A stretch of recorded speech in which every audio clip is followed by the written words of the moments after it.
Harding. Harding, not here. Hug. Johnson. Melton. Rowe. Mr. President. Here. Please rise for the pledge, and I'll provide the opening remarks.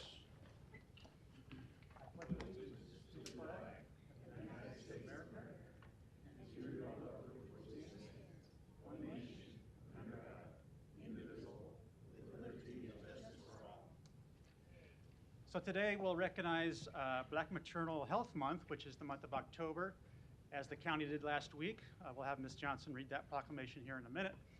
But I also wanted to acknowledge that already started in the last month is National Hispanic Heritage Month.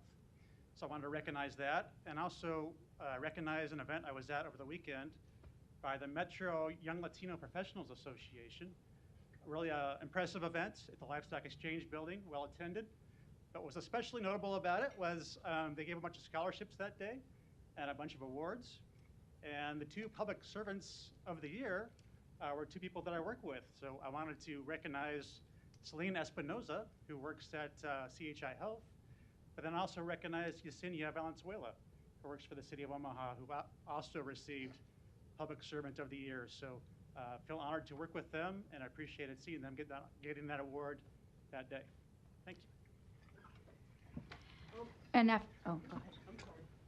An affidavit of publication is on file for the pre-council and city council meeting, and a current copy of the Open Meeting Act is posted in a white binder on the east wall of the legislative chambers. Good afternoon. Welcome to the Omaha City Council. We appreciate having you here today. We look forward to hearing from you on our many items. I'll encourage you to turn your cell phones to vibrate or even off, which is better. And at this time, we'll recognize Ms. Johnson to read the proclamation on behalf of Black Maternal Health Month. Thank you, Mr. President. Do we have Taylor in the room? All right, I don't see her coming forward, so I'm going to go ahead and start. Whereas to improve Black maternal health, we need a comprehensive approach that addresses health across the lifespan. Health across the lifespan, improves access to quality care, provides greater economic security to women, and whereas Black women living in areas of high poverty have an increased likelihood of inadequate prenatal care. And whereas Black infants have a higher rate of death during birth, and whereas we can raise awareness of the state of Black maternal health by recognizing the need for urgent solutions, amplifying the voices and experiences of Black women, families, and communities, and committing to build a world in which Black women are assured of their dignity and well-being during and after pregnancy. Now, therefore, we, the City Council of the City of Omaha, do hereby proclaim the month of October 2023 as Black Maternal Health Month. In witness whereof, we have set our hands and caused the official seal of the City of Omaha to be affixed on this third day of October 2023. I believe we did have maybe Taylor walk in the room. If you would come up to the podium. Of course. Good afternoon, everyone. Sorry about my tardiness. It is very wet outside. Can I say a few words? If you would. I'd love to. First, I'd like to thank Councilman Festerson and Councilwoman Johnson for taking the time for advocating for health equity in our great city of Omaha, Nebraska. My name is Taylor Givens-Dunn, and I'm the Policy and Advocacy Manager at IB Black Girl here in Nebraska. And we are a collective of Black women and femmes who center our reproductive well-being here in this great state. So we do that through a variety of measures, including our birth equity work, our advocacy and policy work, as well as community engagement and community outreach. And we know that Black women in Nebraska, Black women across the country, have some of the most dire maternal health outcomes. We have higher rates of infant mortality. We have higher rates of mothers dying in childbirth during labor. And by taking this time to center Black women's maternal health in the month of October, we're really shining a light on the importance of doing something about this work, the importance of all of our city leaders, all of our professionals, all of our students, our caretakers, our mamas, our doulas coming together to make sure that we're doing something about this super important issue. We know that when you create solutions for people that have the most disproportionate outcomes, everyone benefits in those systems. So by really taking the time to center Black women this month, we're doing so to create better well-being for all women and birthing folks across this great state. By focusing and raising awareness to Black maternal health in the city, we hope to change maternal and child health outcomes overall. So again, thank you so much for your time to approve this proclamation or to consider this proclamation. We're internally grateful. I'd also like to do a small plug. Ivy Black Girl is having Black maternal health events for the entire month of October. Those are community events, those are health center events. We're hosting a community baby shower. We're doing lots and lots of things to really raise the importance of this issue. So thank you again so much. We're so happy to be considered. And I urge you all, everybody in this room, whether you're a council member, whether you're a community member, to really think about how you're centering Black birthing folks this month. Thank you so much. Thank you. Before you step away, Louise, could you help me out with taking a picture, please? Councilmember Festerson, if you don't mind. Is there a best place to stand? A picture.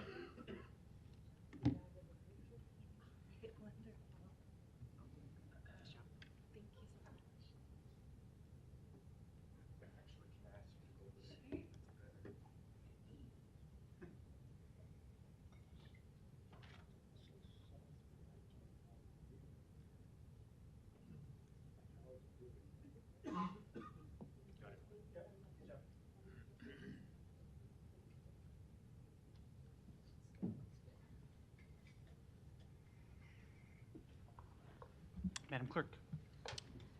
Item 6, to consider a Class C liquor license for Alfredo's Bar located at 2910 K Street, Suite D. The public hearing and vote on number 6 is today. Proponents, please. Good afternoon. Dave Kokol, Koukol, on council for Albert Redicus. Mr. Redicus is with me. He's the sole owner of the applicant, Thank you. Alfredo's Bar, LLC. All right. Would you like to introduce yourself as well? Mr. Redicus, just give him your name and Al Redicus. I live at 5075 Leavenworth Street. All right, thank you. Any other proponents here today? Seeing none, any opponents? Pardon? he was just asking for opponents. We're good. Public hearing's closed. Make a motion to approve? There's a motion to approve and a second. Roll call. Bagley. Harding. Yes. Hug. Yes. Johnson. Yes. Melton. Yes. Rowe. Mr. President. Yes, Item 6 is approved, 7-0. thanks. Thank you very much. Take care. Thank you. Item 7, to consider a Class C liquor license for Heirloom Fine Foods located at 1229 Millwork Avenue, Suite 1210. A is communication from the Planning Department regarding permits. Public hearing and vote on number 7 is today. I believe we have the applicant by Zoom, Mr. Rosa. We'll get you off mute here in a minute. Okay, try that. Hello, everybody. Hello. Want to give your name and address for the record?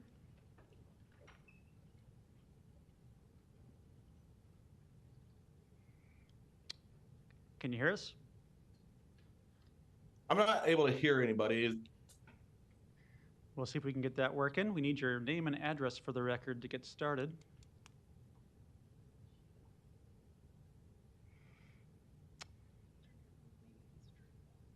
We can hear you for sure. Want to try your volume or Can something? everybody hear me just fine? Yes. Thumbs up? Turn your volume up, maybe? If you click the speaker button.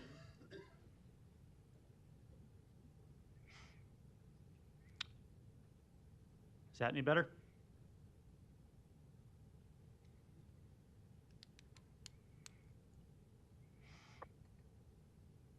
Hello? Yes. Can you hear us? Okay. I'm going to ask in the meantime if there's any other proponents that want to speak today. And if not, any opponents? I'm not going to close public hearing because I'm sure we want to speak with Mr. Rosa here if we can. Ms. Melton, your light's on if you want to try it. There doesn't seem to be any problems on my end. Everything is unmuted. Okay. Not too sure I should proceed with this, but I did do this before. I am opening a place in Millwork Commons, downtown on the Old Market, near the Old Market. Basically, my concept is a market and cafe, similar to other cities where you have like a market and cafe in the area. My liquor license would be mainly beer and wine. I wouldn't be selling any liquor whatsoever. I'll be having a charcuterie station that'll be offering some wine for purchase at the space and some beer to purchase. But outside of that, I have no other intentions to sell liquor outside of that space. Okay.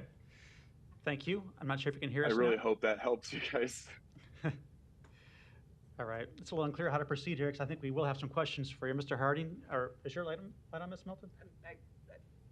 The problem was resolved. Okay. Mr. Harding. It's kind of hard for me to ask the questions if he can't hear, so I don't know how you want to proceed on this. I'll state for the record at least that I have concerns. I know, or apparently there's some payments that have not been made as it relates to the restaurant tax.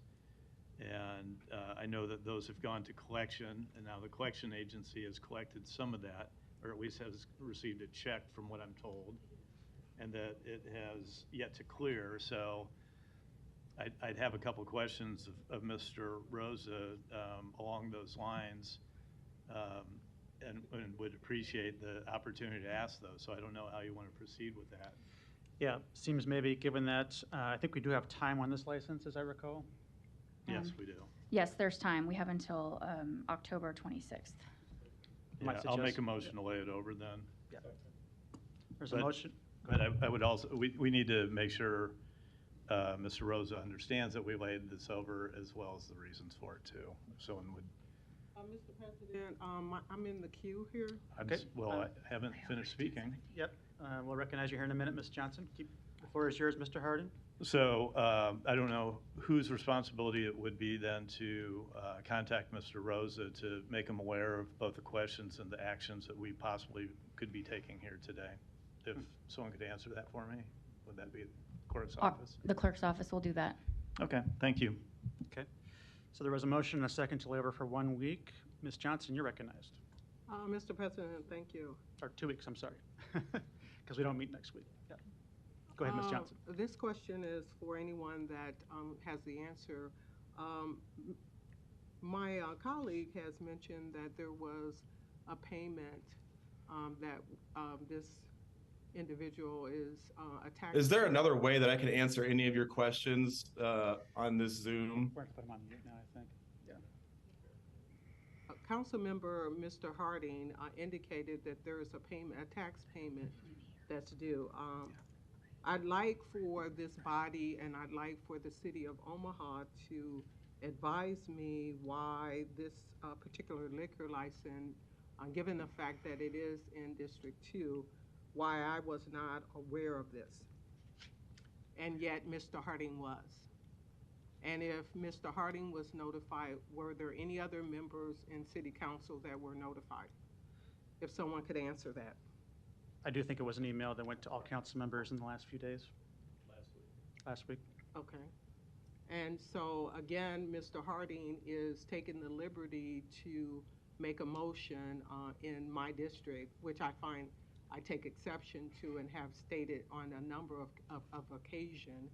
And I also noticed the pattern that he has as he relates to taking liberty of making motions for things occurring in District 2, whereas he does not take that same liberty with other members of City Council. And I ask that we be respectful of each other, and if he is able to give that type of respect to my other colleagues, I feel some kind of way about him continuously taken exception to voting for things in my district when I have asked him on a number of occasions to not do that because I find it offensive. And I've already stated why I find it offensive, because he doesn't consistently do it to the other council members in their district. At the moment, there is a motion and a second to lay over for 2 weeks, which I would support, just given the fact that we can't interact with the applicant here with some technical problems. I don't see any further lights.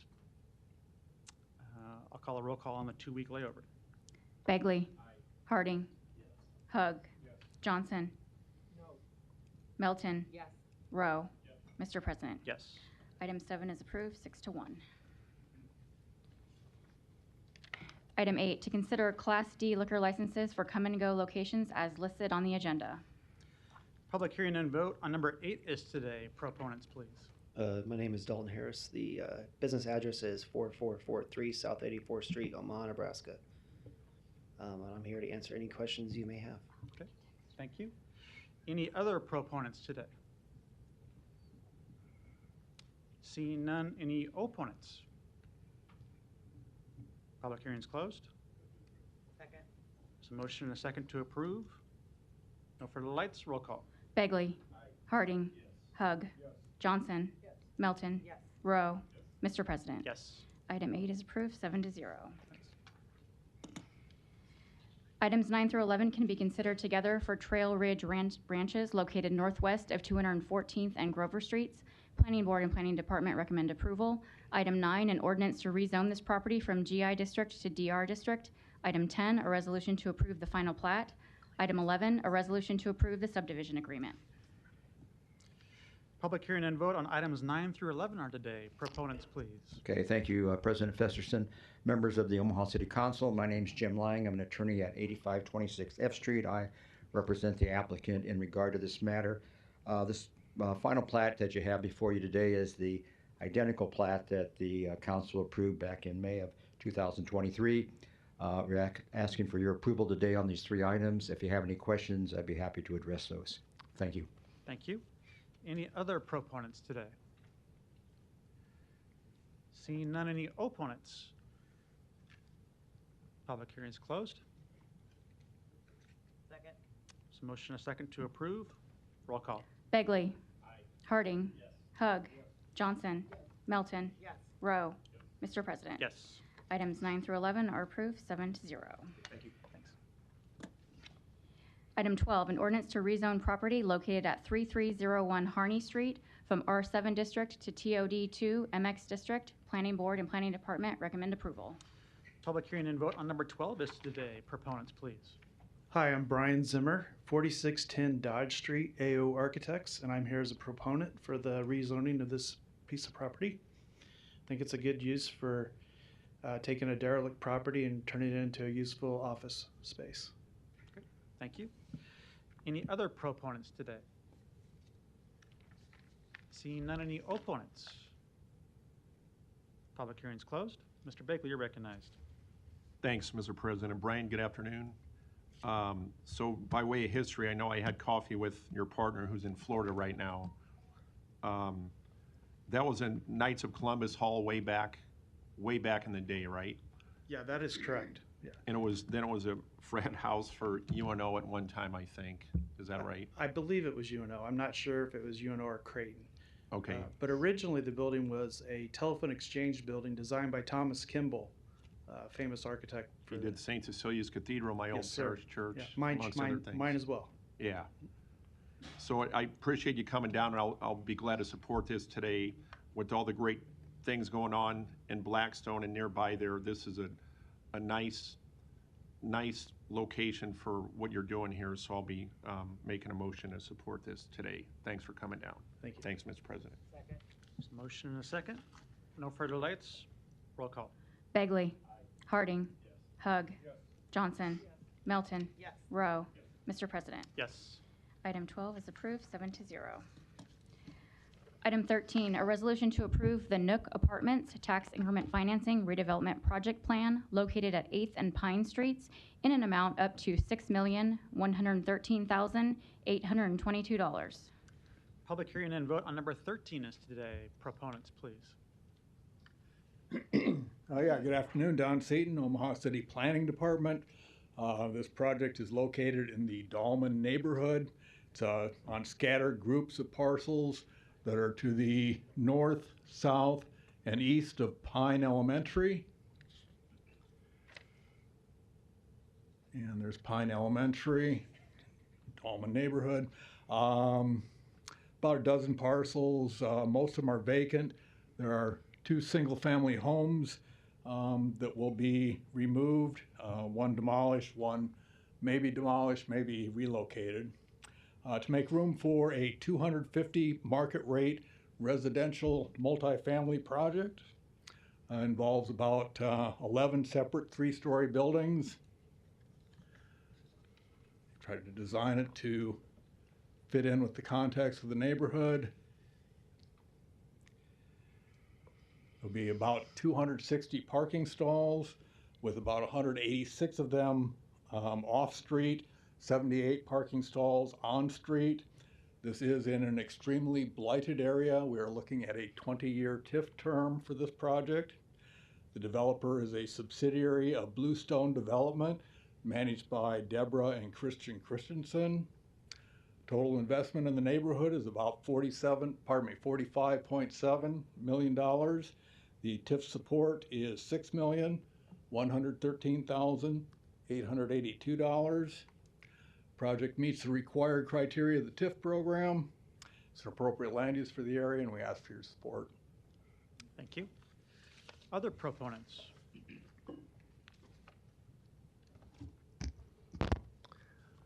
Good afternoon, Mr. President, members of the council. Larry Jobin, 11440 West Center Road, appearing on behalf of the applicant. With me today is Deborah and Christian Christensen of Bluestone Development. Also with me today is Joe Zadina of Lamperniers and the consulting engineers on this particular project, and also Todd Moeller of Alley Pointer, the architects on this particular project. So I just want to hit a couple of highlights really, and we can go into a deep dive if we'd like to. I would say that this is the redevelopment plan, and we have all the information here. The actual preliminary plat, final plat, expansion of the NCE, and approval of the conditional use permit large project approvals will come before this council at a later date. Those items actually go to planning board tomorrow afternoon. But everything that you have before you today for this redevelopment plan is consistent with everything that's in the applications for tomorrow before the planning board. I will tell you that the planning department has recommended approval of the various items that are before the planning board tomorrow. I just want to point out one thing about the TIF aspects, and then I'll get into the actual zoning. But again, I don't want to get too deep into it because we're going to see this again, but I will give you a few highlights. I think Don said that the projected valuation is $25,664,000. I would just tell you right now, the current valuation of these properties is only $984,700. So there's a significant increase in the valuation in this particular area that will come with this particular redevelopment project. There's 4 permanent jobs. There's approximately 255 construction jobs that will be part of this redevelopment project. So that's from the TIF perspective. From the kind of land use zoning, it meets all of the requirements of the NCE overlay district in this particular area. And I have a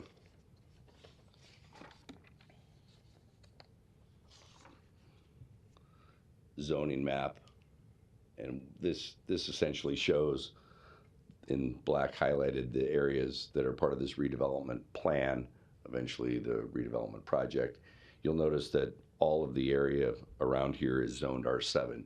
So the R7 base district zoning is really everything surrounded in this area, and a big part of the area is also part of this NCE overlay district, which is being expanded as part of this particular development. And so I think there's been a number of neighborhood meetings, both small group meetings, and then we had a full-blown meeting, I think June 19th of 2023. I know that the Dahlman Homeowners Association has reached out to all the various members with respect to each one of those neighborhood meetings and as far as the project in general. So there's been plenty of notification about what is going on here.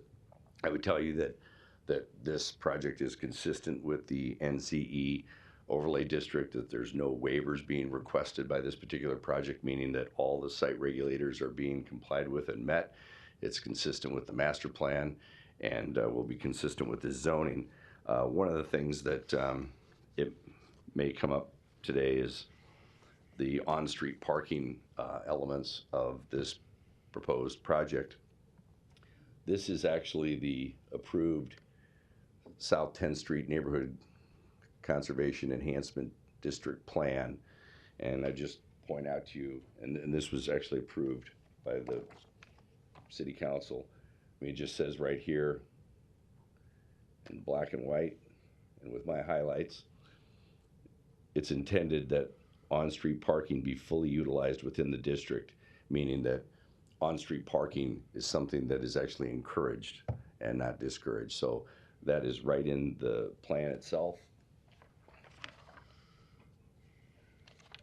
And also, as part of that plan, it talks about parking for multifamily residential shall be one stall per dwelling unit for efficiency in one-bedroom units and a minimum of one stall per dwelling unit and a maximum of 2 stalls per dwelling. So the required parking, I believe, is 250 parking stalls, both on-street and off-street. The project is providing 264 stalls, so we exceed the minimum parking requirements of the NCE overlay district. Again, you're going to see all this again after planning board and when it comes to city council, so you'll see everything here again, so I don't want to take too much of your time. I just want to explain some of those things. Also, there was a traffic study that was done in connection with the Pine Elementary School, and it was a collaborative traffic study. And what that traffic study also showed is that there's no additional public improvements that are required with this particular project. So all the traffic improvements are adequate to serve what's being proposed here. I would also just point out that the density that is currently allowed in this R7 zoning with the NCC overlay district on a portion of it would be about 361 units. There's only 250 units being called for with this particular development.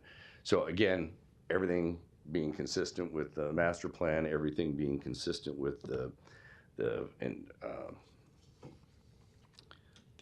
overlay district, meeting all the requirements, no waivers, no adjustments. We think this is a great project and a great addition to this particular neighborhood.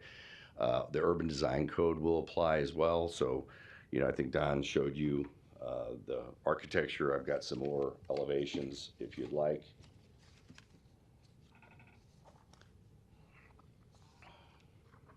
This is just another view of what they're calling the Pine Street row houses. Then what Don showed you is the apartment buildings. And what this is really a mix of housing types. A lot very similar to the Boss over there on Saddle Creek and Pacific, as far as the row house look. I would point out that there's a number of amenities. There's actually 7 pocket parks that will be located throughout this proposed development, and they're in these locations here that shows the various pocket parks, and that's what they will look like. And I think I've answered kind of the highlights of the zoning and the TIF. I think Don covered the rest. We think this is a great project for this area, and we ask for your support and approval. Thank you. Thank you. Other proponents that want to speak today? Seeing none, any opponents?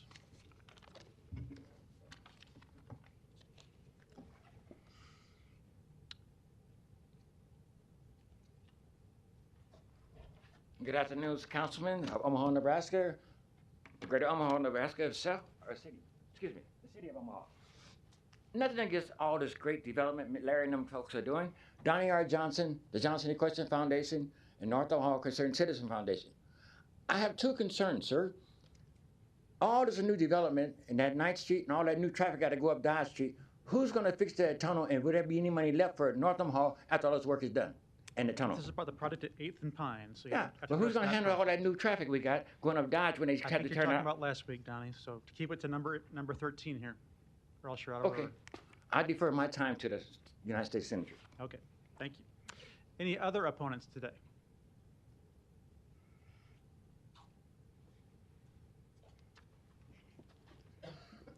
I'm Robert Mabe. I live at 1402 Park Wild Avenue. I was told that there's going to be 250 apartments. There's going to be 188 off-street parking. They don't always account for most of these 1 and 2 bedroom apartments are going to be surrounded. Most of these apartments are going to be surrounded with or not surrounded, I'm sorry, I'm nervous. There's going to be probably 2 people living in each apartment, so there's going to be 2 cars. And they're accounting for 1 person in each apartment. So that could be up to 500 cars. There's only 188 off-street parking. That's the numbers we were given. Also, this is surrounding a grade school. There's going to be very few kids living in these buildings. I don't understand why they would want to build a 1 and 2 bedroom apartment buildings surrounding a grade school. Also, around the grade school, there's no on-street parking. So where are these cars going to go if they're not going to be able to park in front of their apartment buildings on the street? They're going to have to go off into the neighborhoods, blocks away. And where I live is on a steep hill in a blind driveway. And if there's a lot of cars parked there, I'm not going to be able to see what's coming down the driveway. We've got the neighbor's garage is built right up to the street. On the other side of my driveway is a light pole. And so in the winter when it's so slippery, because it gets very icy, if I have to abort getting into my driveway, which I often do, I'm going to slam into somebody's car. So parking on that street isn't safe. It's going to be expensive for whoever's cars are going to be hit. And we do get sand from the city because it's a very slippery. And I don't know if you guys have considered the parking situation. It's not the same as parking on flat land. There's cars that already slide into each other on that street. I don't know if there's been any winter studies, but that's all I've got to say. Okay, thank you. We can ask some of those questions here in a minute. Any other opponents that want to speak today?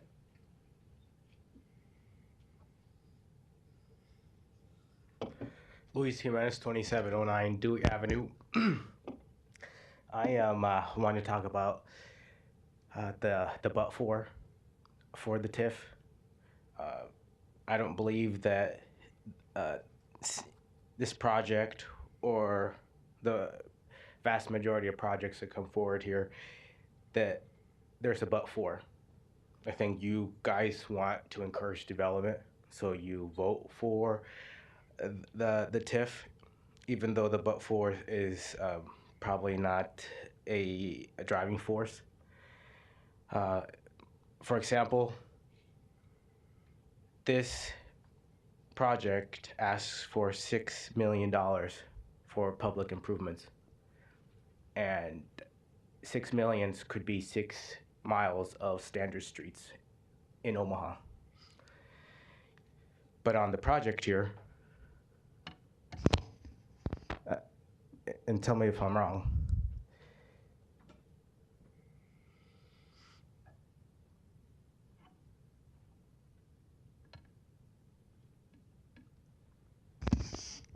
you have, this is the eligible TIF expenses, which are mostly public improvements, or I always thought they were public improvements. Right off the bat, you have site acquisition. So this project is going to get $3 million to acquire the site. If the developer doesn't have money to buy the site, is there really really room to develop it. You could say this is the but for, but I don't believe in this project. That's the case. It's vacant lots. There's no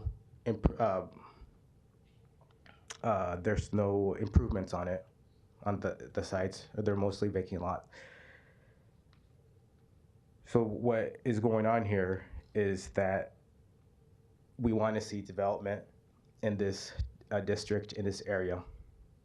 And this is a way for the developer to offset their cost. So there's no but for. It's a money grab for the project. It's a win-win for everybody. The district gets developed. I've been in the area, and I agree that this would be a beneficial addition for it, but I don't think that you really need $6 million of public funds to start and finish the project. So that's my opposition. Okay, thank you. Any other opponents to number 13?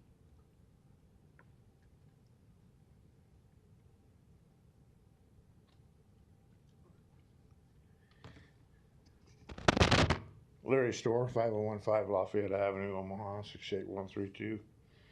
I drove around that area this morning. I really like the Little Italy area, and this is not that far from it, just a block or so away.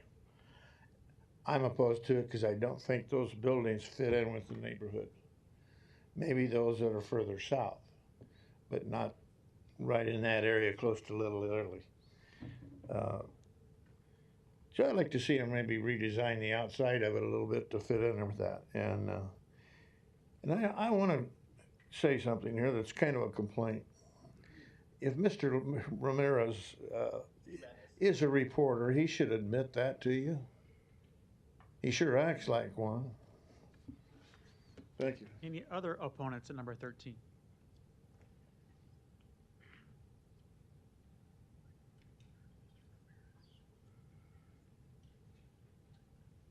Good afternoon. Kim Kalkowski, 1502 South 10th Street. I'm here to oppose this because we've had, a gentleman talked about the numerous community meetings they've had. There was one in May with about 10 of us there. Even people who were in favor of the development, we all kind of said parking. And that was a very small meeting with about 10 of us. And then in June, there was another one between 80 and 100 people, and pretty much everybody said parking. And then when they came before the planning board in August, we all said parking. So I don't know where you go to, like, what the Missouri Compromise on this is. Like, do we sit down with Bluestone and ask for some concerns to be addressed? So parking is not totally overwhelming to our neighborhood. Just out walking, let's see, how does this? It'll come on. Oh, it'll come on? Yeah. It's up, okay. There you go. So, okay, move it over. Okay, there's a no parking zone. This is on Forest Avenue, right at 9th Street. So Forest Ave, there's 2 people already parked in no parking zones. This is on 9th Street. There's a no parking, because there's not any parking in the neighborhood. And this,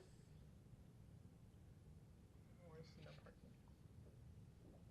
Yeah, the no parking is there, and then there's 2 more cars parked there. Then, also on Forest Street, the white Jeep right there is illegally parked. So those are just 5 there, and then often there are more right along William Street. I know utilizing on-street parking is a great idea if there's on-street parking to be utilized. Like, I got nothing against that. This is on 9th Street, looking south, and there were 3 people who got in their cars right before I snapped this one. This is on William Street in the morning, and I believe when I looked at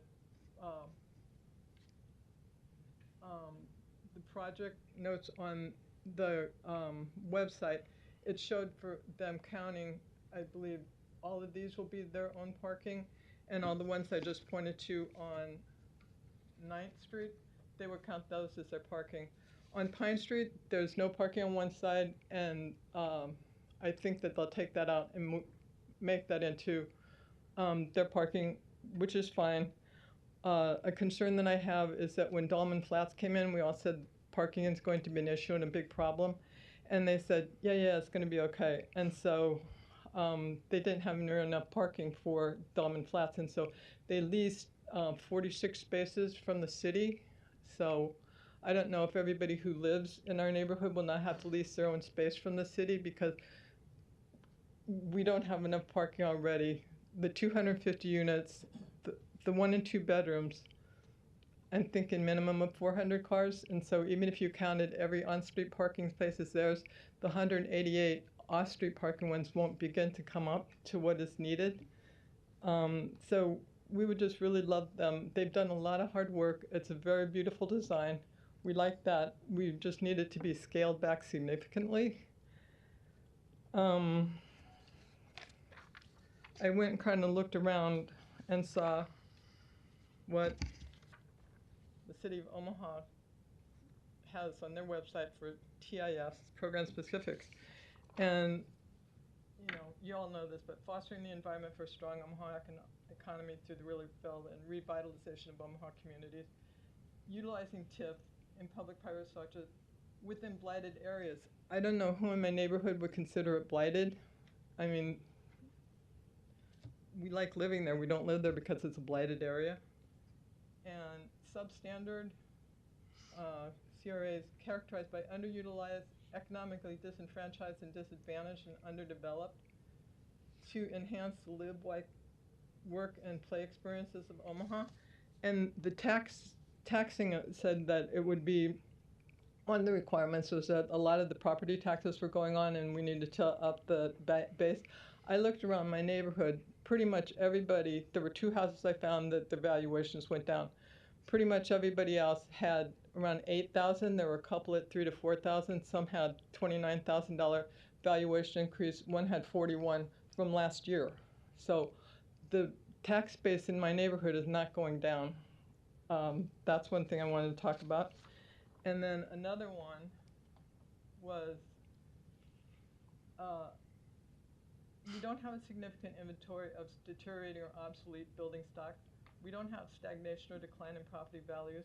We don't have high commercial or industrial vacancy, and we don't have a concentration of employment. Well, I can't say that because I don't know that. I haven't knocked on everybody's door and said, are you employed or not? We've asked them if they're going to have any affordable housing, and that was a strong no each time we asked that. And so one of your recommendations is housing development is mixed income housing should meet market demand yet also address affordability. So I'm just not seeing where they're ticking a lot of the boxes on the City of Omaha's own requirements for TIF financing. And the planning board hasn't approved it yet. So I don't know if that's premature to come before you. And I'm not sure of how many angels dance on the head of the pin for what happens before you approve the TIF plan as versus approving the TIF funds. That was kind of a little murky to me, but I don't know too much about these things. So again, we just asked for consideration, if any of you all had 400 more cars put into your neighborhood, I think something was about street improvements no, I can't remember what it was said, that there's going to be improvements to the traffic flow. We don't have anything but 2-lane streets in our area. We don't have any 4 lanes to improve traffic flow or whatever to help with the traffic, because it's just going to be not a good thing. So we would just request that you maybe lay it over until you hear from the planning board, until maybe we can sit down with Bluestone and just discuss the investors have to have the return on investment. I get that part. But is there some middle ground that we can land on that at least it wouldn't be a total loss for our neighborhood? Because right now, again, it's the middle of the day and not everybody can take off work. But a lot of people feel like there goes our neighborhood. We live there for a reason. And we would very much like to enjoy our neighborhood. You know, construction, I know, is a finite thing. It would only go on for a couple of years, but still, we would like to be able to enjoy our neighborhood when they're done with the construction. So we're just asking again for you to consider what is being requested, what your own City of Omaha's rules and regs state, and come to, if not a happy compromise, at least some kind of a compromise instead of an all or none, which is we are getting none and the developers are getting all. Thank you very much for your time. Thank you. Any other opponents today?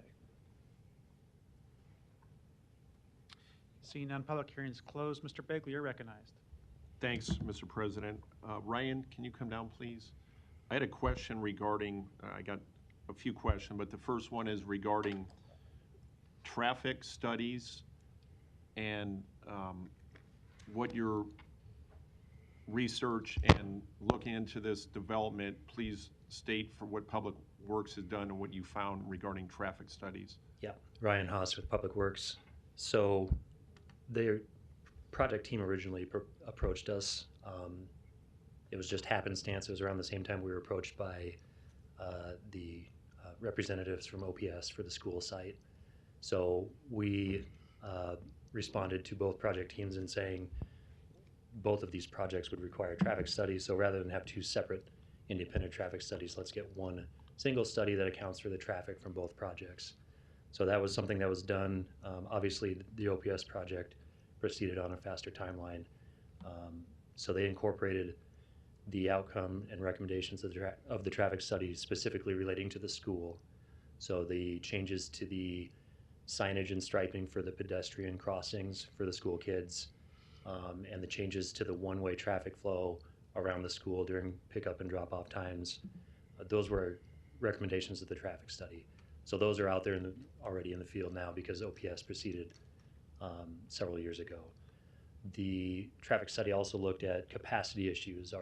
Is there a need for additional lanes, traffic signals, things like that? And the recommendation was that there are no additional lanes or capacity-related improvements required of either project, either the school or the apartment project. Okay, and I know my new colleague and friend, Councilman Hug, got a constituent and reach out to him, and he's already been eager to dive in and learn and understand. So that was something both of us kind of got contacted by constituents on that. So I'm kind of covering a question for the both of us in that respect.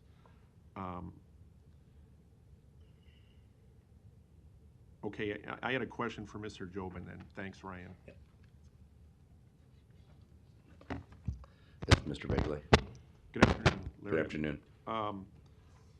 Ms. Kokowski had mentioned blighted and substandard areas. Can you kind of touch on that a little bit? Well, what I was going to say in any rebuttal that I had is that this area has already been designated blighted and substandard. In fact, this area has been designated extremely blighted and substandard. The unfortunate part of that definition is it's constitutional, so we can't do anything to change when you have tax increment financing to change that terminology because it's built into our Constitution. I mean, it would probably go over better with neighborhoods if it was a community redevelopment area or something to that effect. But the blight and substandard designation, which is statutory and has to meet certain statutory requirements under the Nebraska Community Development Law, it's already been found to meet those requirements. There's a subpart A and B. It's already met those. In fact, it went further once the extremely blighted designation came out from a statutory perspective. It actually met those requirements as well. And so that's not what's being decided here today. That decision has already been made by the council. It's already designated as an extremely blighted area. And all that really means is that tax increment financing is then available, which is an incentive for developers to come in and invest in these areas, which Bluestone's looking to invest $45 million in this particular area. Why? To improve it, to redevelop it. We think it's an asset and it's a positive thing to have properties designated blighted and substandard, or in this case, extremely blighted and substandard, because it actually encourages investment in these areas by allowing tax increment financing to be used to offset what they call tax increment financing eligible costs, or TIF eligible costs, which include acquisition, demolition, site preparation, public improvements, certain engineering costs. I mean, those things are all statutory, and that policy has been consistently used and applied by this council ever since I started doing my first TIF deal in 1999. So, I mean, this is all part of the tax increment financing program, and it's designed to encourage investment in these areas that are determined to be blighted and substandard, which this is. Thanks for that explanation and clarification. It also was brought up on the parking issues in the area. And also you had mentioned, I guess, two parts. The Boss Apartments and row houses, which actually is right across the street from my house. And I guess you can speak for Deborah and Christian, if that's all right. Yeah, sure. I know this project, as I had met with them and talked to that meeting in June they had, I was out of town that week, so I wasn't able to make it. But I did hear from and talk to people that had attended it. And this project goes back predating my time on the council. Is that correct, even during COVID? I believe this first started when Deborah and Christian came into my office, was probably a little over 7 years ago. So it's been in the making for quite some time. Okay. Yes. In the aesthetics, I know this was big in the Boss across from my house. It's not, it's, I guess, in meeting with Deborah and Christian, they want to be at least sensitive to the neighborhoods, not to just drop a big square box in the middle of a neighborhood, but it's sensitive to the historical nature of Dolman, right next to Little Italy. So that was that taken into account when they made this design, going back as far as you mentioned? Absolutely, and in fact, one of the things that we'll talk about tomorrow is the architectural style. I mean, there's pitched roofs. It's designed to fit in to the fabric of the adjacent neighborhood. There's articulation with respect to the buildings. The buildings are broken up. I don't know if you can flip this on here.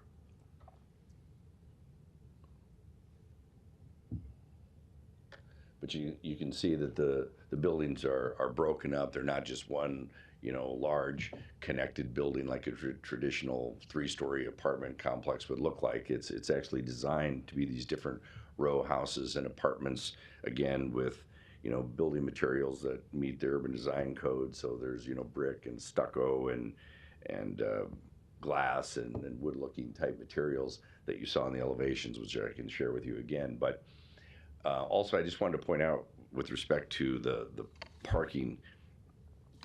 The parking has been discussed quite heavily in the various meetings with the neighborhood. But what I would say about this is that there are 250 stalls that are required. We're providing 264 stalls.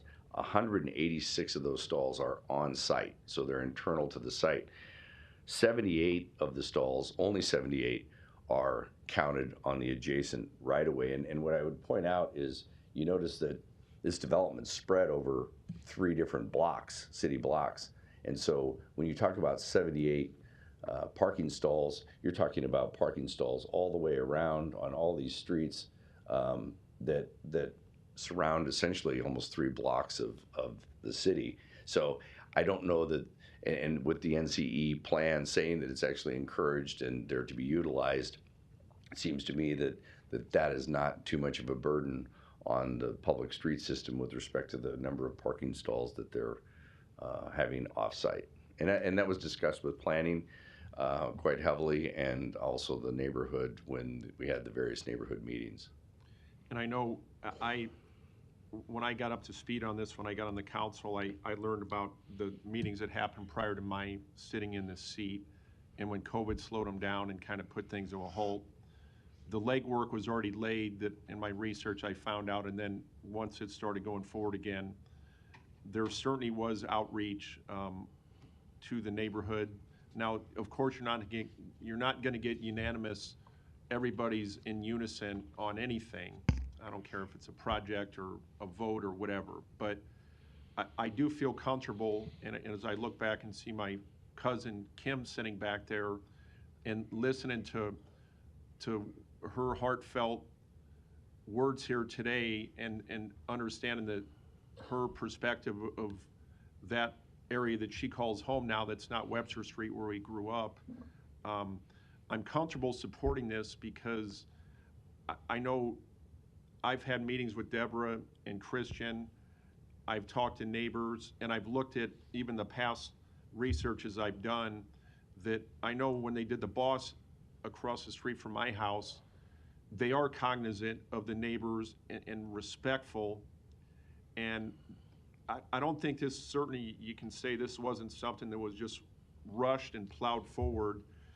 They spent a lot of time respecting what the history and I guess the architectural structure of that neighborhood is down there on Pine Street. And we talked about the traffic studies that were done for Pine Elementary and even to the north of that where All Saints School is. So in respect to that, I will make a motion to support this today, and I appreciate everybody being patient on this. This thing's been going on a long time, and I'm looking forward to this moving forward today. Thanks, Mr. President. There's a motion and a second to approve. Ms. Melton, you're recognized. Oh, thank you. Mr. Seaton, could you come up?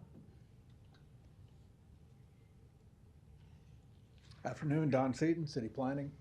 Mr. Seaton, it was mentioned that this hasn't been through planning board. In my notes, which obviously it can't come to the city council until planning board, it goes through planning board. I have in my notes that it was August 2nd of this year. Is that correct? That is correct, yes. And It has been approved by the planning board. And it was approved by the planning board. I think Correct, I yeah. saw in here, because it can't come to us. It before cannot, going- no.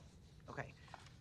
And then, when you're looking at this for the number of parking spaces, because I'm very sensitive to the parking issues, not just on this project, but on others. And I think that there were some good points here and some definite concerns from the neighbors when you see parking.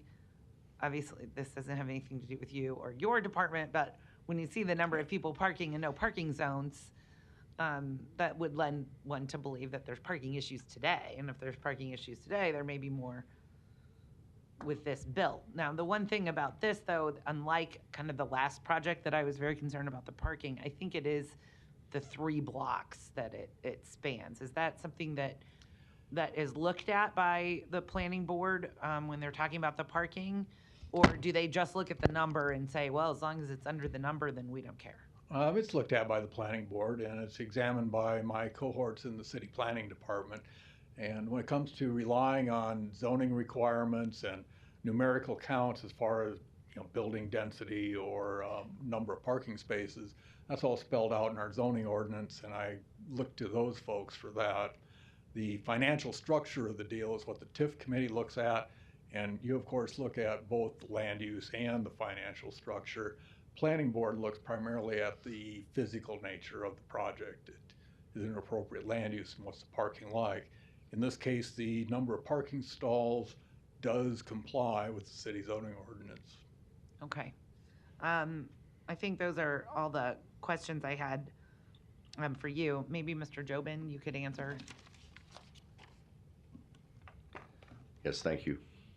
And Mr. Jobin, when your clients are looking to build something, I would assume, and this is something that was kind of discussed in prior projects, if there's no parking, people may not want to move into these units.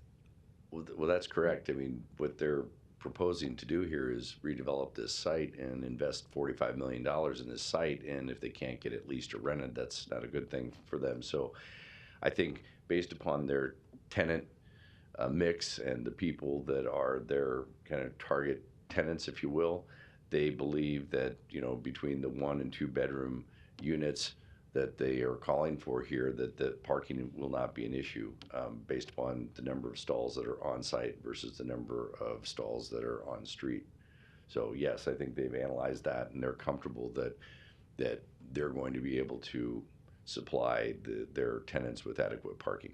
And this isn't their first project in This is city not of their Omaha. first project, that's for sure. So I'm certain when they're going to take that into consideration. Otherwise, if they don't have, at least the majority of the units rented at any given time, if people don't want to rent those units because of the parking, they're actually going to lose money. So I guess I'm relying a little bit on the market and their experience to determine whether or not the parking is adequate for the number of units they have. And there's alternative modes of transportation. They have bicycle lockers that they're calling for inside the apartments. So, I mean, you're not far, I don't believe, from a bus route on 13th Street, I believe. So there's lots of other modes of transportation. And I think that's what the city is looking at when they develop this whole NCE overlay district is that there are a lot of people that are taking alternative modes of transportation. And so I think that is also taken into account when you look at these parking counts and parking requirements. Okay. I think that's all I had. Just want to make those Thank you. clarifications. Thank you. Thank you, Mr. Harding. Thank you, Mr. President. Larry, maybe I'll have you stand there. Thank you for going through the what's in the state constitution as it relates to redevelopment law, because I think that's an important point here. Is that, and I'm sure if we could unwind the clock, we probably would have picked a better term than blighted and substandard, but we can't do that. But for the purposes of what TIF is to be used for, that's the definition that is in a redevelopment law. And I wanted to make sure that it was clear. I heard a couple of people, I think it was, and Ms. Kalkowski, I think, brought this up too, about why are we voting on this now when it hasn't been through planning board? And Ms. Melton actually just confirmed that the redevelopment plan has gone through planning board. What's on the planning board tomorrow that you referred to, I think, is the preliminary and final plat. And then there's another item that has to deal with the expansion of the NCE and then the parking overlay. And yes, and then also the last thing is the approval of the conditional use permit. Yeah, I did not mention that because the redevelopment plan had been to planning board. I guess I should have mentioned that, so I hope I didn't confuse anybody. Yes, and then what the planning board looks at is compatibility with the city's master plan. And so when they make the recommendation to this council, they've made the determination that this proposed redevelopment plan is consistent with the master plan. So that's already been recommended for approval to this council. The items that I suggested that are on tomorrow really relate solely to the land use, the plating, the zoning, and those matters that you will be hearing, down the road. Well, and in addition to that too, we will also see the redevelopment agreement. Correct. To us as well too. That's right. So when you were making the references about coming to us in the future related to this project, it is for those items associated with, but not this agenda item that will be on planning board tomorrow, as well as the redevelopment agreement, which finalizes the TIF with the city of Omaha. I also wanted just one other thing. When this goes through the process, so that people do understand the amount of scrutiny and vetting that goes into these projects, it goes through the application's made to the planning department. The planning department then moves it on to the TIF committee. Once it's approved by the TIF committee, and you brought up, and I think it's a good point to bring up, that there are specific tax increment financing or TIF eligible costs that you can use TIF funds for, and there are certain items that you can't use it for, like personal property and things of that nature. New vertical construction you can't use it for. Right. So it goes through the TIF committee, then to the planning board, and then to city council. So I just wanted to make sure that all were clear that we are doing this in the proper order, number one, and then two, the amount of scrutiny that it goes through to get to this point. I would agree with that. Okay, thank you. Thank you. Thank you, Mr. Hug. Don't sit down. Can you go over the map for me, please? Sure. I just need to be orientated. I tried looking when it was pulled up on the screen up there, but I'm old. So, The to the right of the map, what street are those on? I am going to get my own little cheat sheet out. How about that? So up here is William Street. And north is the top of the map? North is top. Okay. East, that way. Well, here, we'll just draw on it, right? And the street North. to the right is 8th Street? That is 8th Street, correct? 8th. This is Williams. This is Worthington. And this is Pine. And over here is 10th. And down here a little ways is Hickory. But there's nothing on Hickory Street. No, no, there's actually a whole nother row of development and then Hickory. And that square between Worthington and Pine, that's the school? That is the elementary school. This is Pine.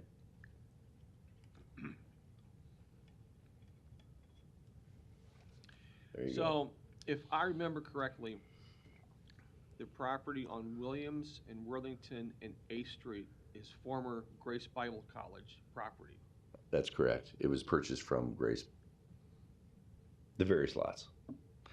There's 2 lots that I think were mentioned down here in this area by Don that have 2 houses. One may be relocated, one will probably be demolished, but other than that, everything else has been the Bible College property.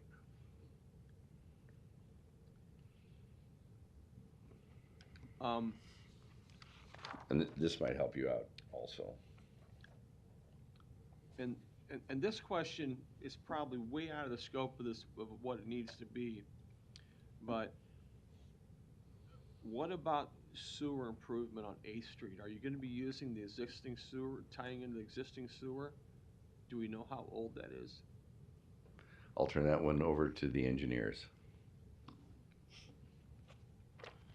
Good afternoon, Joe Zadina with Lamper Nearson, 14710 West Dodge. Yeah, we've been coordinating with City Sewer Maintenance and Public Works. We've TV'd all the lines. They were completed probably 1 week ago, and we distributed the televised information for the sewers to the sewer department. I think there's almost 2,000 linear feet of sewer. 8th, 10th, Worthington, William, and Pine were all TV'd, and then all manholes were inspected, and that information provided to the city. So we've done per their request, and we're making sure that our connections are suitable for the sewer system. So how old is the sewer in 8th Street? I'd have to look. I would guess it could be up to 100 years old. I mean, some of these sewers are quite ancient. I'd have to look at the old sewer section sheets. So it's clay pipe. So we don't know if it's concrete or steel. We do. It's a variety of different materials as it's been constructed over the years or replaced over the years. But all that information has been provided to the city, and the condition of every line has been graded. Any breaks have been noted. It's actually in pretty good condition. Most grades were between a 1 and a 2, and it goes bad as 5, like an immediate fix. And there's maybe only 1 or 2 of those along 10th Street. And they're of sufficient diameter to withstand the additional residences. Yeah, we actually are working with City Sewer Maintenance to minimize our taps of existing structures so that we don't have to get into some of the guts of maybe what has caused problems in the past. So we're trying to minimize our connection points and connect as many as we can internally, so we're making as few connections to the city system as possible. All right, that's all I had for you. Okay. Thank you. Thank you. If there's no further lights, is there a motion? Oh, sorry, there was a motion and a second to approve. If there are no further lights, roll call. Begley. Harding. Hug. Johnson. Melton. Rowe. Mr. President. Yes. Item 13 is approved, 7-0. Consent agenda. Any member of the City Council may cause any item placed on the consent agenda to be removed. Items removed from the consent agenda shall be taken up by the City Council immediately following the consent agenda in the order in which they were removed, unless otherwise provided by the City Council Rules of Order. The public hearings on agenda items 14 through 16 were held on September 26th. There are no further lights. Is there a motion? There's a motion and a second to approve. Roll call. Begley. Harding. Hug. Johnson. Melton. Rowe. Mr. President. Yes. Items 14, 16 are approved 7-0. There's been a request to remove number 29 from the consent agenda, so number 29 is removed. So first, we'll start with the public hearings on agenda items 17 through 28 and 30 through 39. If you wish to address the City Council regarding these items, please come to the microphone, indicate the agenda item number you wish to address, identify yourself by name and address, and who you represent, and if you are a proponent or an opponent. This is 17 through 28 and 30 through 39. I'm Jeannie Bielitz, owner of Maplewood Lane. I'm kind of nervous too. I've never done this before. My brother died, and we are buying the business from his family and widow. And I want my daughter to be on my liquor license. I'm kind of emotional about this because my brother died. Yeah, we're sorry for your loss. So I just want to have her on my liquor license. Yeah. And what number? Every time I talk about him, I cry. Yes, you're doing fine. It's number 17, right? Yes. Okay. Understandable with a family business there. She runs my business. Yeah. Great. Thank you. I'm retired, thank the Lord. And just your address for the record, too? 3030 North 101 Great. Street. Thank you. We appreciate you being here. Any other testifiers on these items? Thank you. I just get emotional. I do not.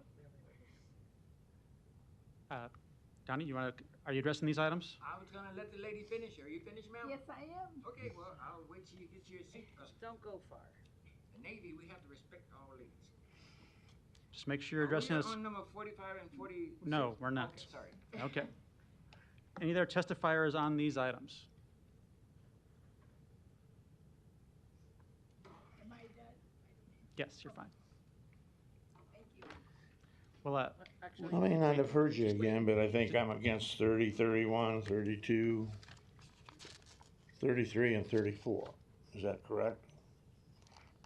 we're on those, yep. Okay. The main reason I'm against them, and I think you need a little discussion, is that are we not already following all the major laws that we ought to be following?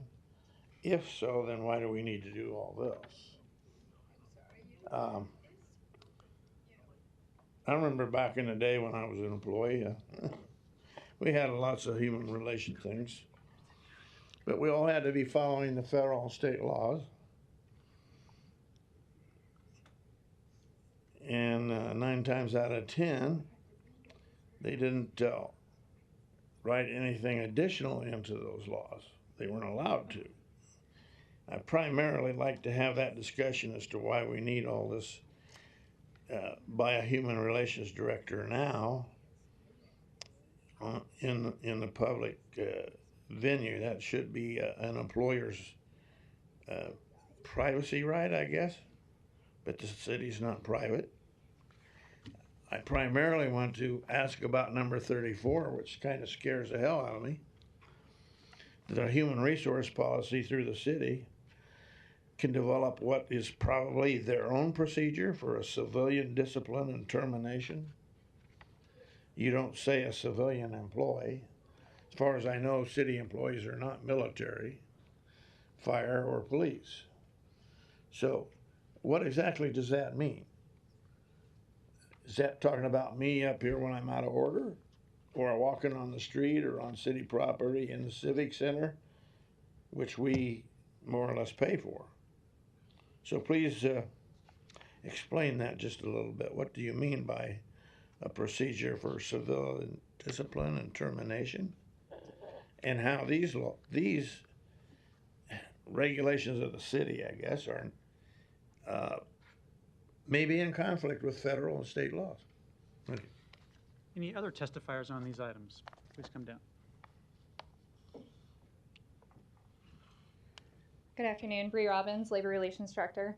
I'm here to answer any questions on policy agenda items 30 through 34. They are policies specific to employees for the City of Omaha. They are just revisions to policies to align with current practice and procedures.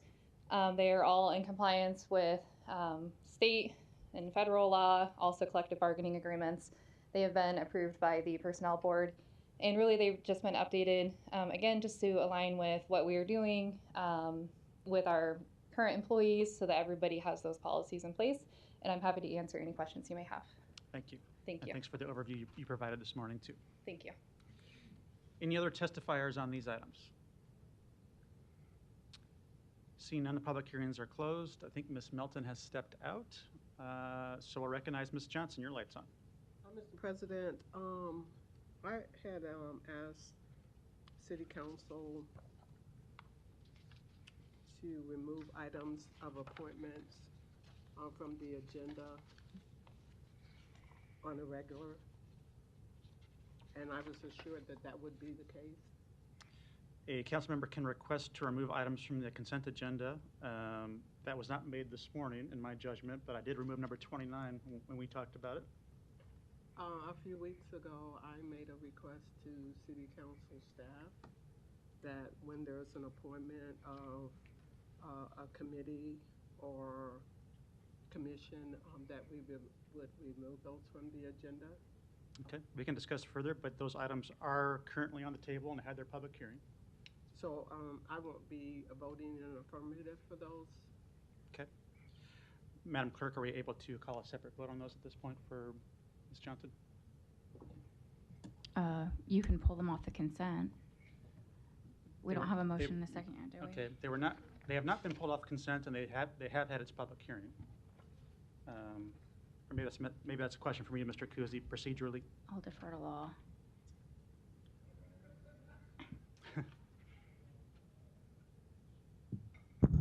Matt Kuzi, Law Department. This is the public hearing on 17 through...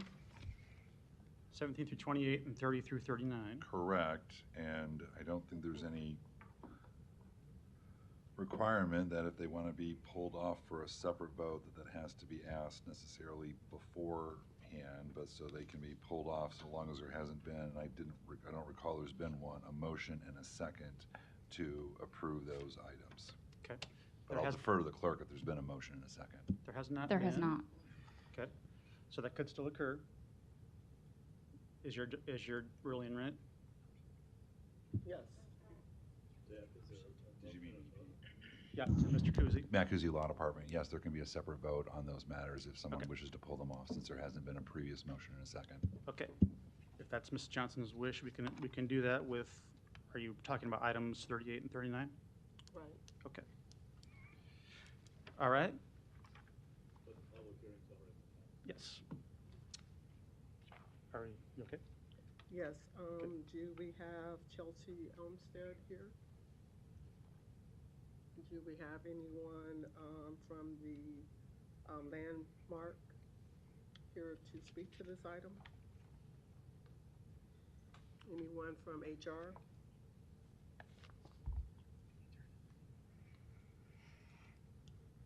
I'm aware that HR doesn't have anything to do with that. I thought I would give them the option. I do have that right to do so. Thank you very much.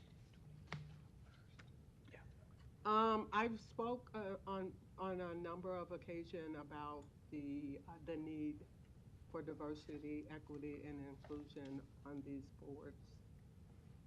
And I've asked on a number of occasions that these individuals come before us to speak so that I have the opportunity to ask questions to assure that that person has that skill set or is capable or have had any life experiences surrounding those issues. Unfortunately, no one's here on this matter, and therefore I'm not able to do due diligence. So I will have to vote no on this item.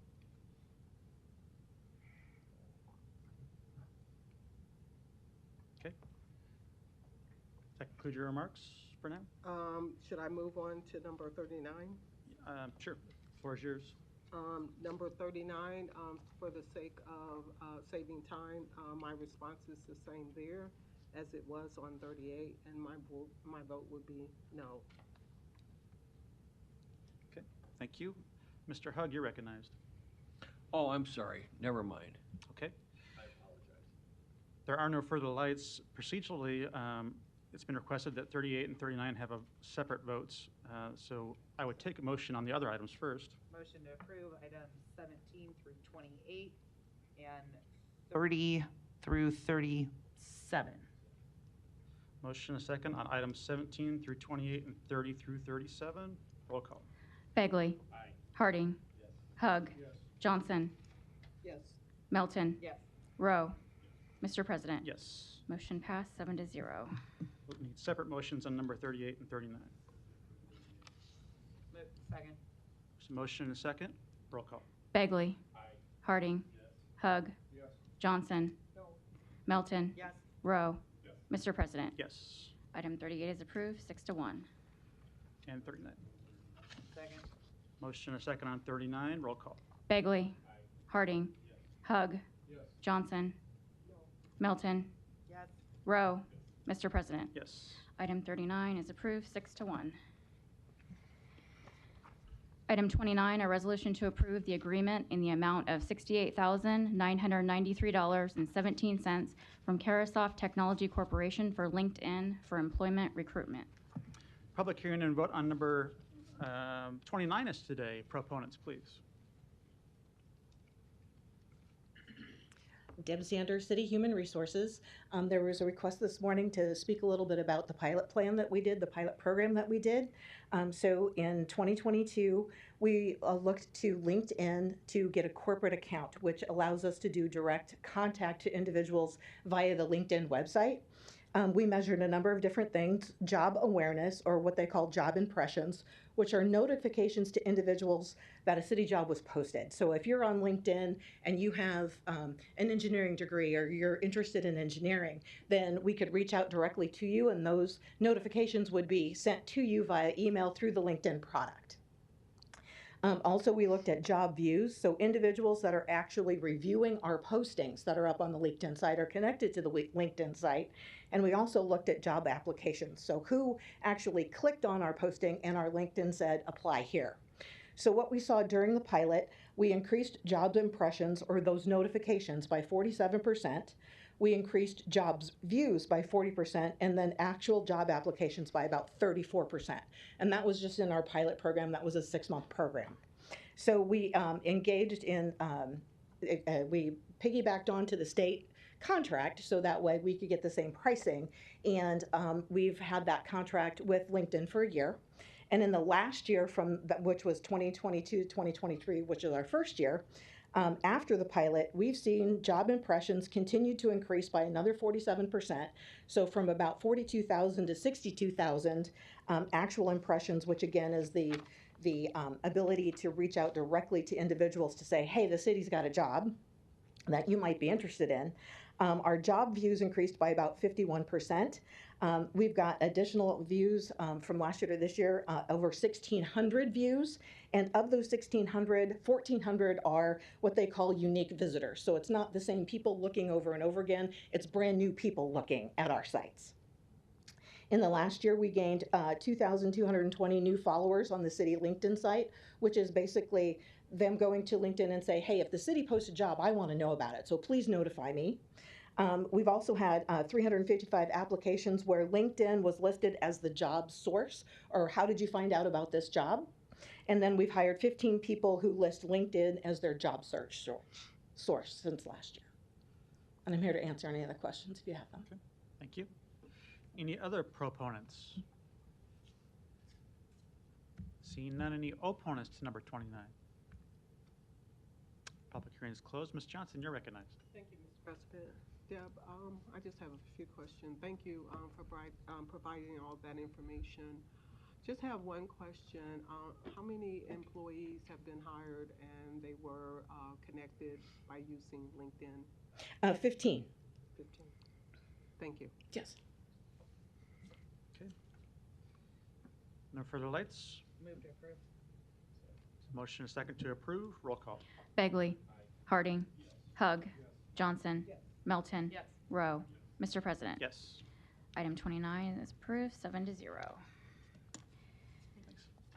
Item 40, an ordinance to acquire private property for the Giles Road siphon replacement, South 110th and Harry Anderson Avenue project.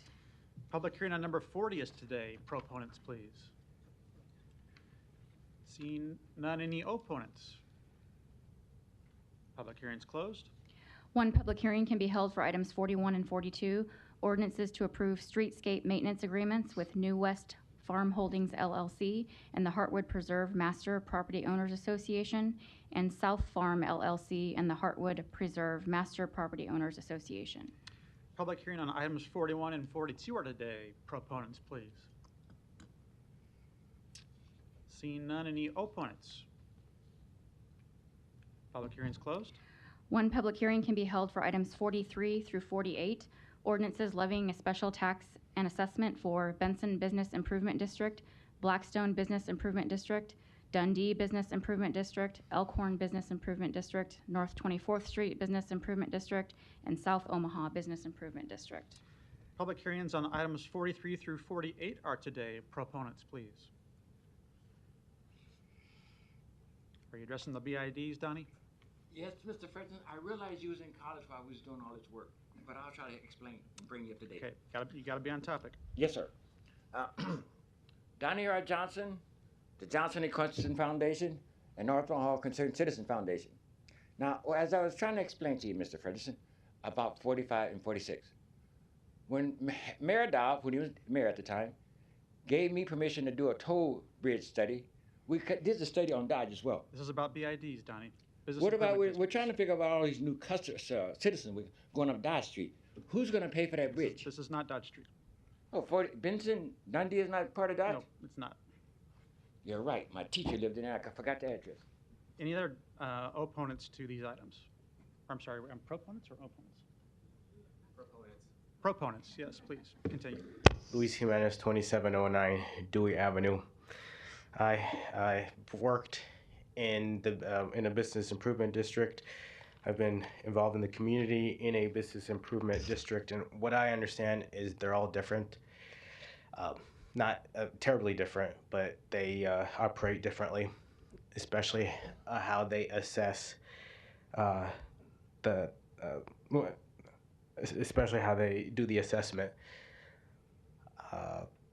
North 24th Street, they have a low, so I'm particularly supporting 47 because they've kept a low assessment to the various properties. So that's my support.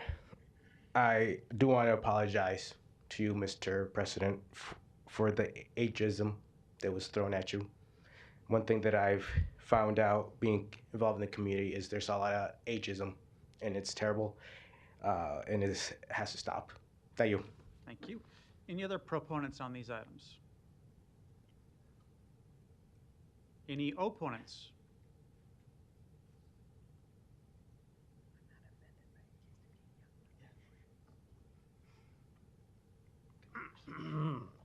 Larry Store, 5015 Lafayette Avenue, Omaha 68132.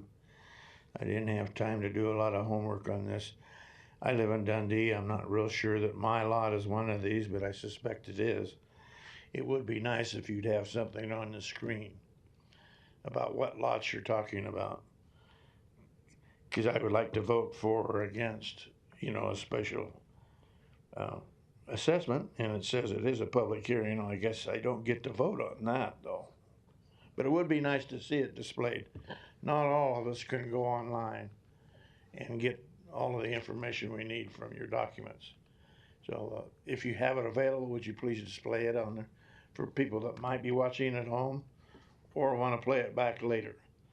And by the way, when you play it back later, the YouTube version is even harder to hear than in the chambers here today. Any other opponents to number 43 through 48? Nope, you've already spoken, Donnie, on these items. 46 is Dodge Street, though, right? Nope. Trying to figure that out. Public hearings are closed. Next, Ms. Johnson, you're recognized. These remark is for all 43 through 47. I looked at the attachments or the supporting information for each one of these items, and I did not see an expense report attached. Do we have an expense report for each of these business districts?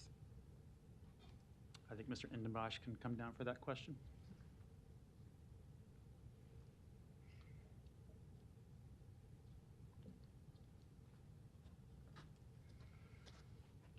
Bernard Indenbosch, Deputy City Attorney. We certainly can get you a list of what each of the business improvement districts spent. However, the item before you is only for those people who have failed to pay the bill that they sent based on their percentage of the assessment and based on the ordinance that was approved by the council that established each of the respective business improvement districts. Those people are now being assessed for their portion of the amount spent by the BID. If you'd like me to, I can certainly talk to the people in the Parks Department who oversee and say, how much did each BID spend in 2023 or 2022? Obviously, we can provide you that information, but that's not what the purpose of this particular document is. These particular documents are for those people who have not paid their portion to assess what they didn't pay that was owed for 2022. But I can get those to you if you'd like me to. Question, is it a requirement for each business improvement district to provide an expense report for charges that they are expecting the city to pay for? No. So once the ordinances that are approved by the council that create the business improvement district, they're authorized to expend the amount that this council has approved for them, and no more. The process that works for all the business improvement districts other than downtown is those bills are submitted to the city with a note from the board saying we've approved payment of these bills, and then those are paid billed during the calendar year. At the end of the calendar year, the Parks Department determines the total amount spent by the BID. Usually it's less than what's authorized, and then they determine what each person is owed based on the methodology established in the ordinance that this council approved. So there is no requirement in the business improvement district ordinances that they do a report, but obviously we're aware of at least that the work that they've done where the money comes from the city and that's being assessed back against the people. All the business improvement districts have the ability to do work above and beyond that is going to be assessed against it. And if they want to do that, then they're their own public body, and people can communicate with the members of the BID and say, what other projects have you done that were funded by grants or other things? Because I know many of them do that. Well, my concern is that many of the business owners we're assessing them a set amount based upon a amount that was submitted. I'm sure that they're going to ask what and how did we as a city come about with that number. So you mentioned bills. They submit bills to the city, correct? So the business improvement districts submit bills to the city pays them. Bills went out in March of 2023. I will tell you that of the 1,200 bills that got out, I think I had 4 phone calls because I'm the person who gets the phone calls. Most of the businesses and people that are involved in the BIDs are familiar with the process. Every year I get a half dozen calls typically, people asking questions. I explain it. I frequently will provide a copy of the Business Improvement District Ordinance. Usually those are people who are new to that area. Mm-hmm. So it's... So what do you do in the case if someone asks what was used for the amount that they're being assessed? If they ask what did the BID spend in the previous year, I will get that information and provide it to them. And I'll be honest with you, in the last 15 years of BIDs, that's happened once. So would I be correct in saying that when this assessment was submitted to each business owner in each prospective business improvement district, they didn't get anything to support the charge that they were being assessed? with the bill, they would have typically received a letter says here, this is your portion of your bill, and this is the total amount spent by the BID. There is not a breakdown in that communication that says what it was for or anything else. That's correct. Thank you. Thank you. Ms. Melton, you're recognized. Thanks, don't go far. Hold on, just stay right there. And I'm just gonna go through instead of asking you questions, just tell me if I'm incorrect. And most of the businesses that get assessed, they have the opportunity, there's a BID board. The board's appointed, so the BID board is made up of these businesses that are being assessed. And so everybody being assessed has the opportunity to attend the BID meetings. And most of the businesses are actively involved because they actually, I know I was part of Elkhorn when they were starting their BID, going to all those meetings.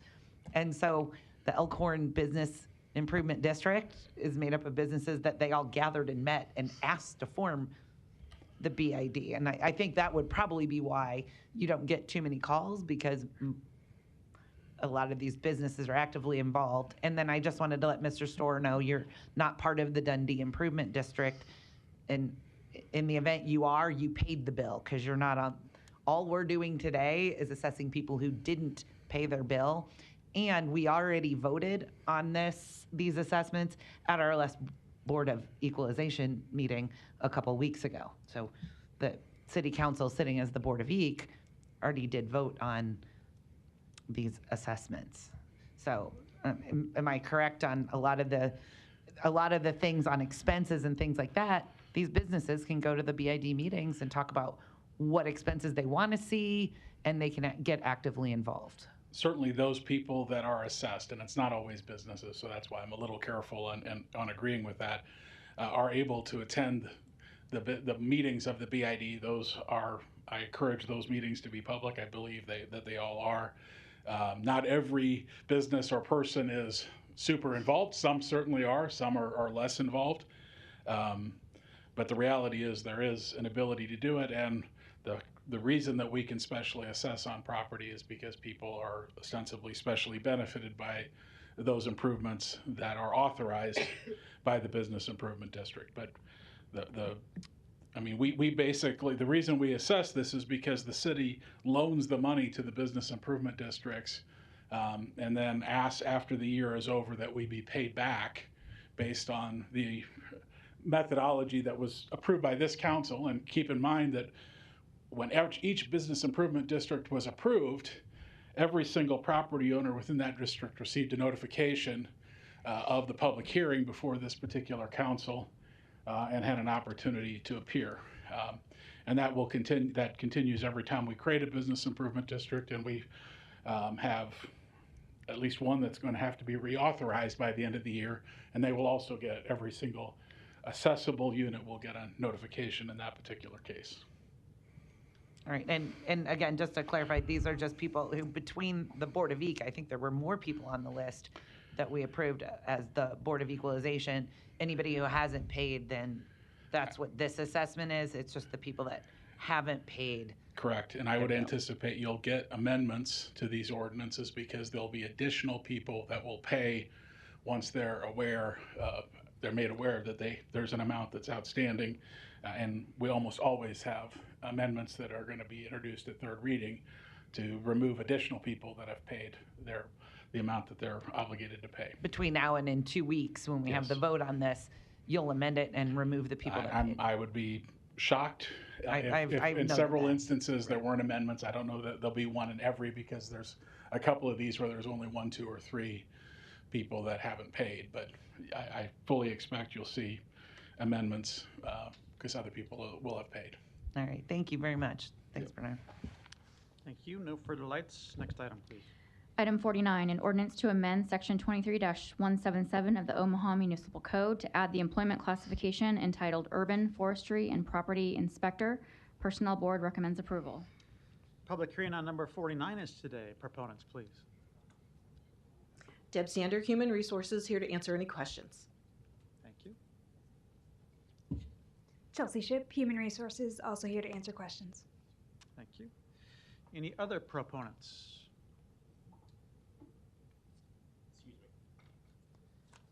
Luis Jimenez, 2709 Dewey Avenue. I support this. This is good development for the trees in the city.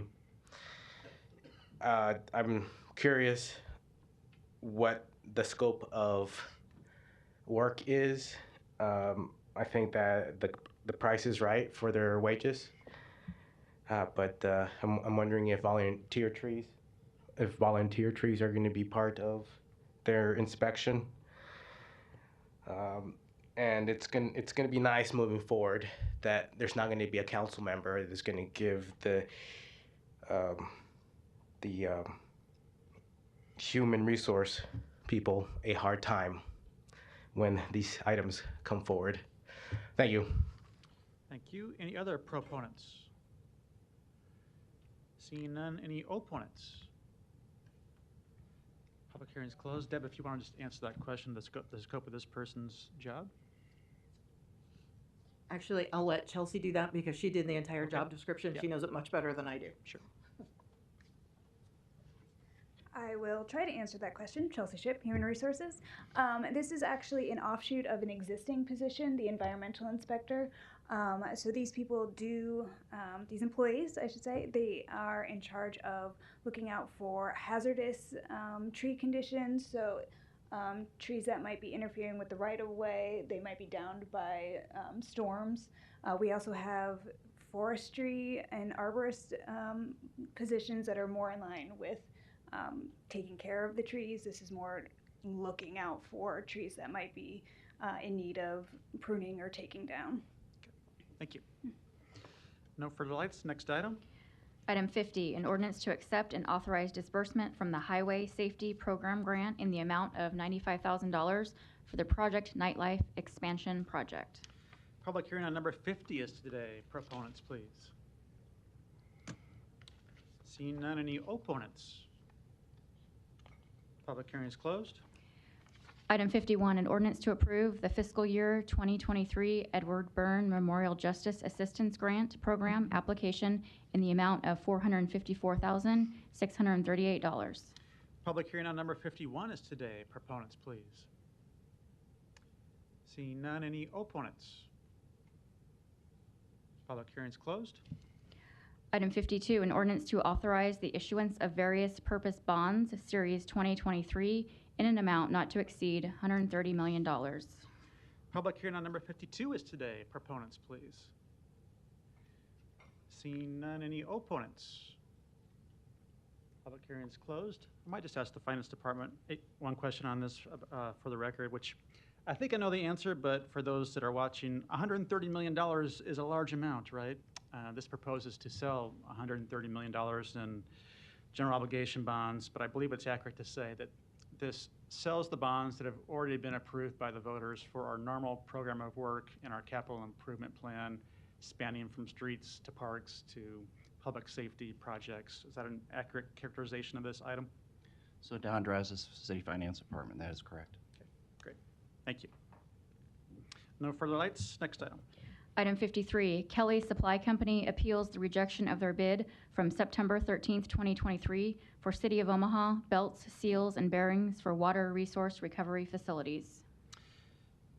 Number 53 is today. This is not a public hearing, but this is a bid rejection appeal. If the person who has appealed the rejection is here and wants to speak, they're welcome to come to the podium.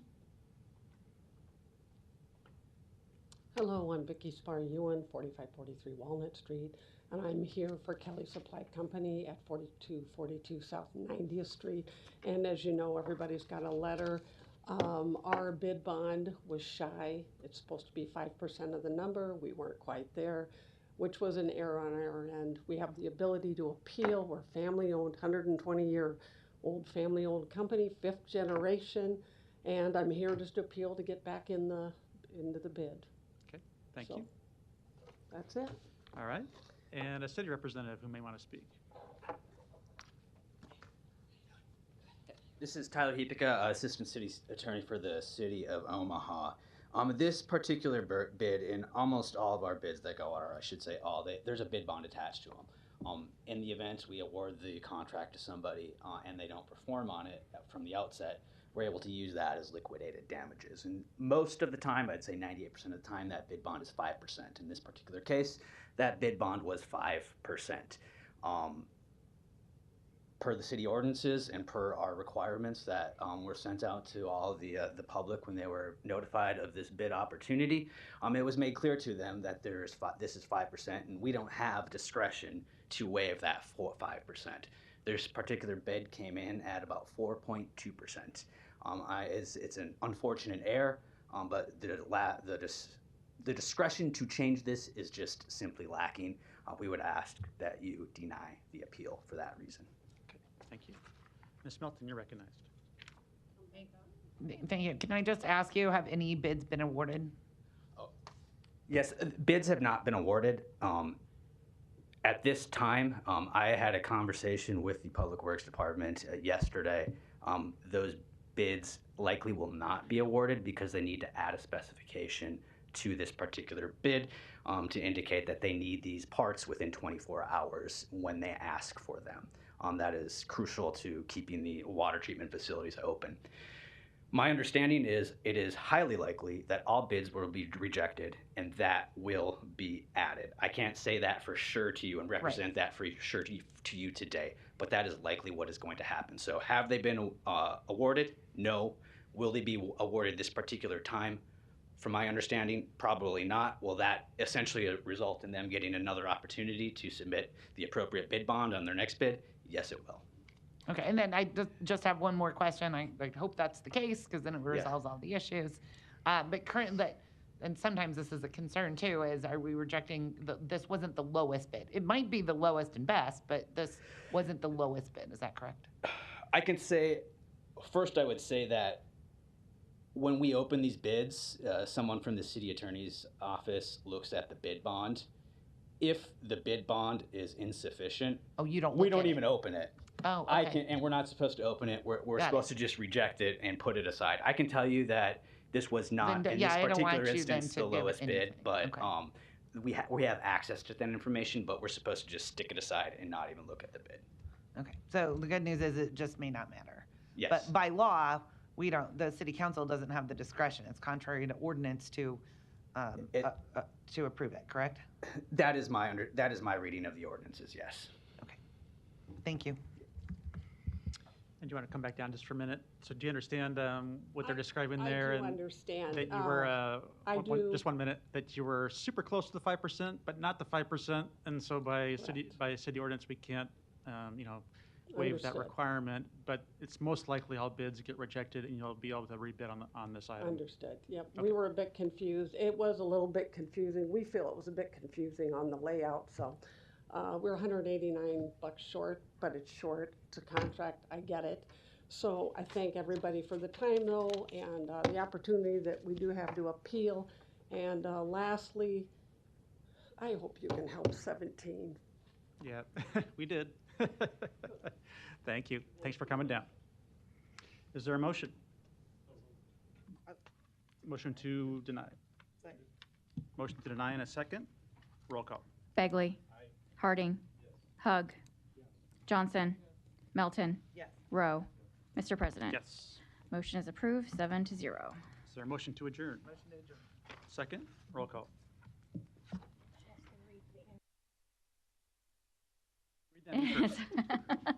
I'll read it real quick. Non-action items. Items 54 through 64 do not require a public hearing or city council consideration at this meeting, but will be placed on a future agenda for public hearing and or vote. The reason for non-action is noted after the item on the agenda, as well as the date the item is expected to appear on an agenda for consideration. I just thought I'd mess with Kimberly since it's her turn to run the meeting today. Roll call to adjourn. Begley. Harding. Hug. Johnson. Melton. Yes. Rowe. Mr. President. Yes. Motion is approved, 7-0. Meeting is adjourned at 3:49.